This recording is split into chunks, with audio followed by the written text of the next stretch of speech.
Hi, this is June from MORS SUBITA. Yeah, and Emily, also from MORS SUBITA. Yeah.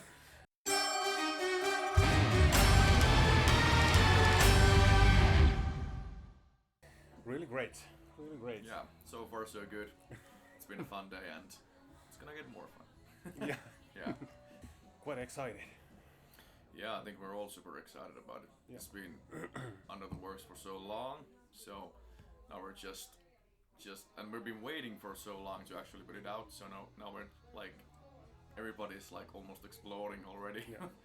Yeah, just wanting to put it out and for people to hear the songs. The first songs were already done like before we released the last album, right? Yeah.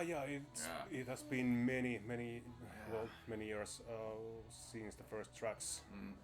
I think our like basic time span between records has been 2 years, and this has been pretty much the same. So, Yeah.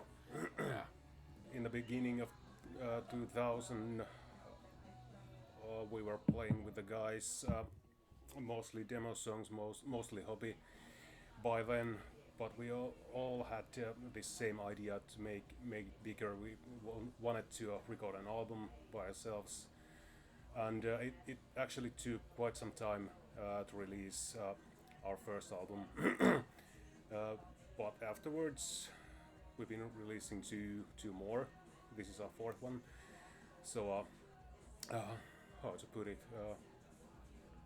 It's a Oulu death metal with a melodic pitch. I joined the band in 2013, so I don't know about the past, but I think if you say it's Oulu metal, it's just it's not in the sound anymore. It's just because the guys were from Oulu, and I think the sound is gone basically. I think the most. Like, if you compare the new album that we're putting out to the first that came out in 2011, it's like you can still hear the same like style, but it's a night and day difference though. So, well, to me, of course, the vocalist changing does a lot, and the songs have evolved a lot.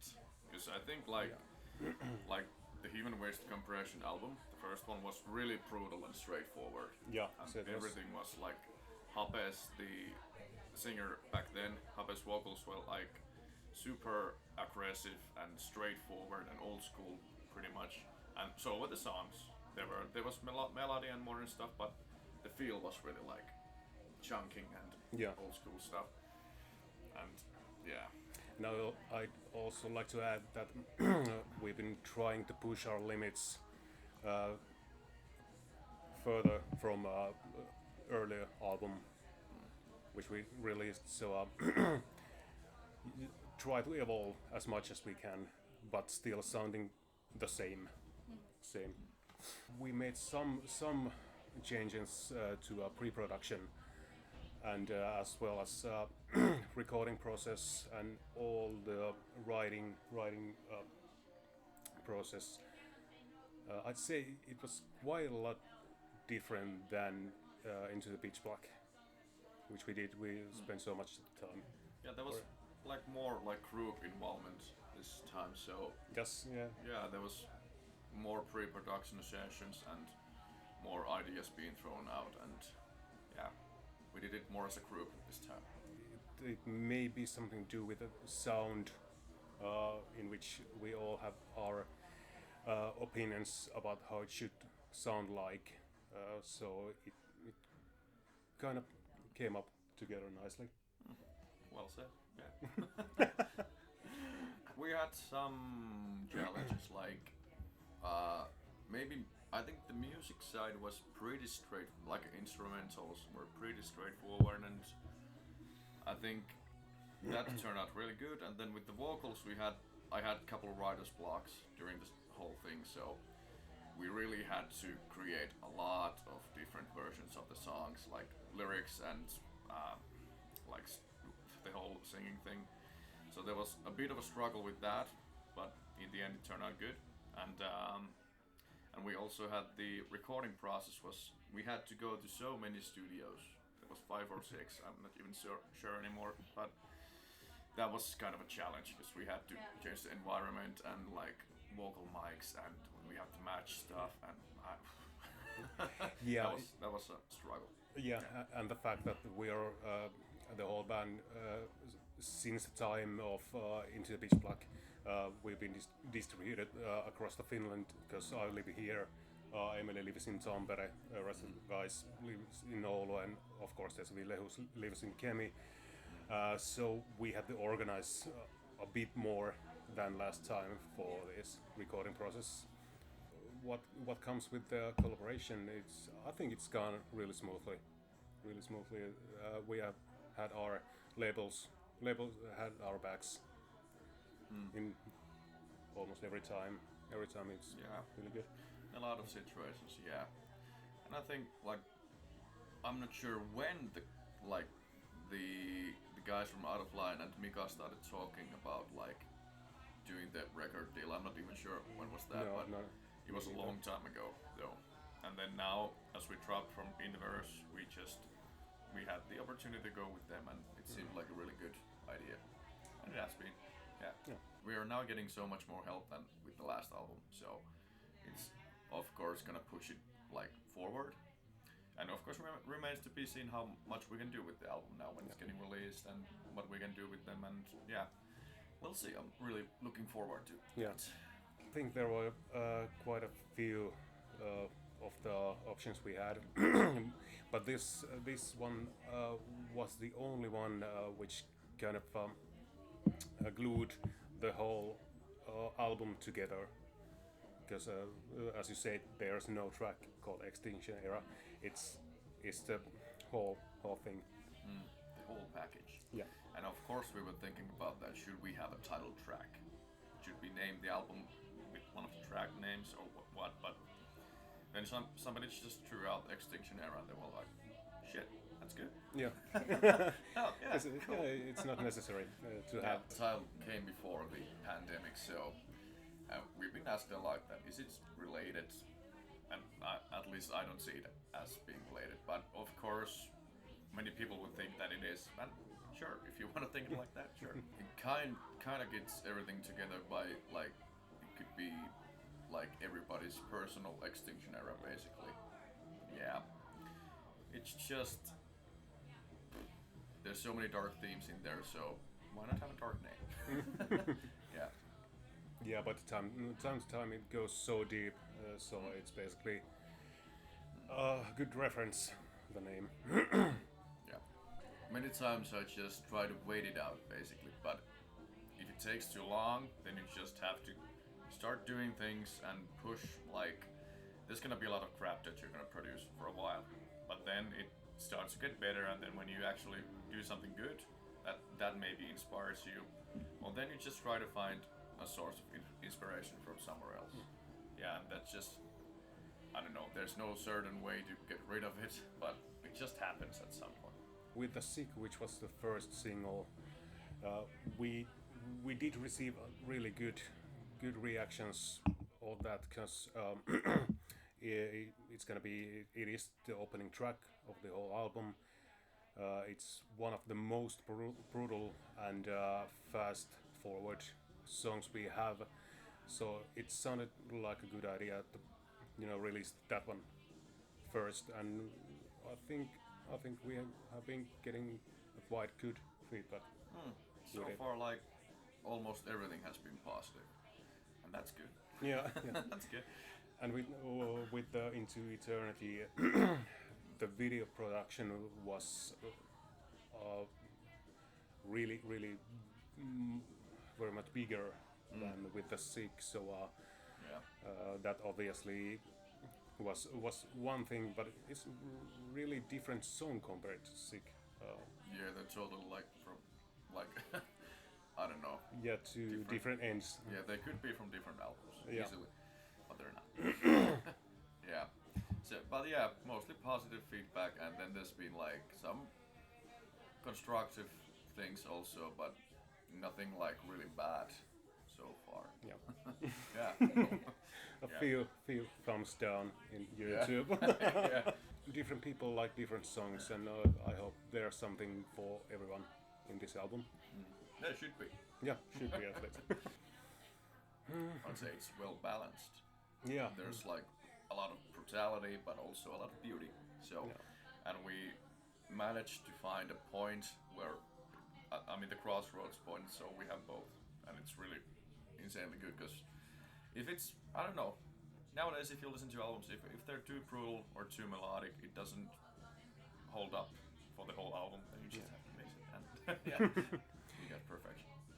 Yeah, I have to find the crossroad Yeah. at some point, and I think it came up really nicely, this whole album, and what was lacking in Emil's list, I think it was the deepest, darkest songs, which I like the most. So there's also that. There's beauty. There's so grim darkness and fast, aggressive True. feelings. So whole scale. I actually produced our very first music video for sermon Yeah. sermon in years ago. It was same group by then, and then afterwards we have Degenerate, Resistance, yeah, and now this. Couple videos. Yeah. So, So yeah. I mean, we knew the group. They're great guys, really easy to work with, and they have like really good vision about like the whole music video things, and it was really nice to work with them again. And it was a different video with like the whole different scenario with Into Eternity, which we haven't done before, so that was really fun to do as well. The latest video was Juuso's idea, right? It was his script, and then we just talked about it and changed a couple parts, just to few suit us. details. Few details, and that was pretty much it. Yeah. So really easy going, like planning. The basic idea was so good, so it didn't require any major changes. Yeah. I had really fun time filming sermon video, because we did in our rehearsal place, and the whole place was packed with smoke. We had smoke machines. I think there was 2, 3, maybe of them, and by the end of the video, the whole it was the old military barracks. So the whole hallway was filled with smoke. Yeah, sweaty guys here and there.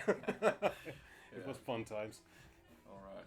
I think one of my, like, at least at this point, most memorable experience was when we were, it was the Into Eternity music video, and we were filming for 2 days, and basically we had it was just solid minus 20 degrees for the whole time.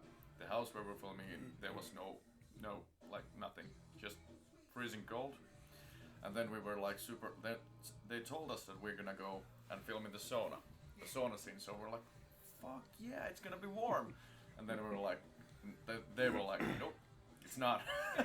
Just here's some baby oil and some water, pour that on you, get naked and get in the sauna. So that was kind of fun. Brutal but fun. Since our last release has been 2-3 years or so, which songs we have released, we decided it has to be fast and it has to be brutal. Yeah, there's kind of a pattern already, because every one of the before albums we had, they're all starting with a really fast track so we decided to do it again. 'Cause why not? It has to be thought carefully through. Yeah, I think it was like the first time we thought about the track order was when we were recording some of the last vocals with Mika in Oulu, and then we sent a list to Facebook basically, and then it was there, and we thought about it for a while, and then sorted it out, and then it turned out to be the final list. We got shows planned. There's some are already published, and there's more coming, but we'll see what we can do. We'll have to go with the flow, and if they get cancelled, then we're just gonna do them later on. We have to adapt like everybody else. New songs. The set list is consisting maybe a bit over half of new songs. So there's gonna be a lot of new material. Yeah, and I think the set is going to change like throughout the tour. If we're able to do it, we're just gonna see what works live and what doesn't, and maybe switch it up. And But there's gonna be new songs. I've been seeing some streaming gigs, which is really good alternative. But for me, it's I don't get the right feeling from that. But I don't say it's not a good thing. It's something we most definitely thought about. Yeah, it's kind of a balancing thing because I think we all think that live shows need to have the crowd influence. Yes. And we all want that, and I think our listeners want that as well. But we have to think about, because people want to hear the songs live, of course. And there's been a couple really good, like for example, Lost Society's album Stream was really good. I really enjoyed that one. But the production, if you do one, the production has to be really top notch. Yeah. Yeah, that's just pretty much it. Yeah. I'm looking forward to. That's a hard one. Oh my god. Well, I think Sick is gonna be nice to play live because it's not an easy song to sing. It's not an easy song to play either. No, it's not. So it's gonna be interesting, at least. Yeah. Yeah, I'm looking forward to the very last song in the whole album, because for me it's my personal favorite, based on the fact it's so grim. All the melody, all the story behind it, it's so grim. Yeah. Really hard to describe. Yeah. Disconnect. Yeah. Yeah, that's That's a banger. Yeah, it's a banger for sure. I mean, we've had, like, at least on the previous album, yeah, and on the second album as well, we had a crying song. Yeah. Like, basically, so just a fast, brutal track, and that's now this album's that track. And I don't know this. It has good lyrics as well, so better look into those if you get the chance, because I don't know. That would be a fun song to play live, though. Yeah, I think so too. And Yeah. I think it is the shortest one we ever made. Yeah, it is. And it's kind of funny because it's right after Into Eternity, which is the slow song on the album, and then we go to the fastest song on the album. So Yeah. it's really a huge contrast. Yeah, I love the dynamic. Yeah, Oh, that one. yeah. We just wanted to put it there, basically. Yeah. The long songs, you have to keep up the interest of the listener until like the whole, I mean, until the end. So there's a challenge, of course, but you can also make a short song which will suck if it's not good. You have to really think everything through. So, but yeah, I don't know. Basically, it's the same, but the long songs they still have. It's still a challenge. Yeah. More challenging. I'd say. More challenging. Yeah. I'd say. It's a personal preference, of course. Yeah, of course. Yeah. But if you have a certain vision of longer song, then it may be easier than the short one, True. in which you have to pack so much stuff in it. Yeah. I mean, the long songs, they give you more opportunities to do different things, like build up the song and create like more epicness and stuff like that. So, yeah. Crossroads again. Yeah. Short and epic. Yeah. Yeah, buy our album. At least listen to it. Just and, do it. Yeah, and let us know what you think. Yeah, most importantly, just share the feels you get. Yeah.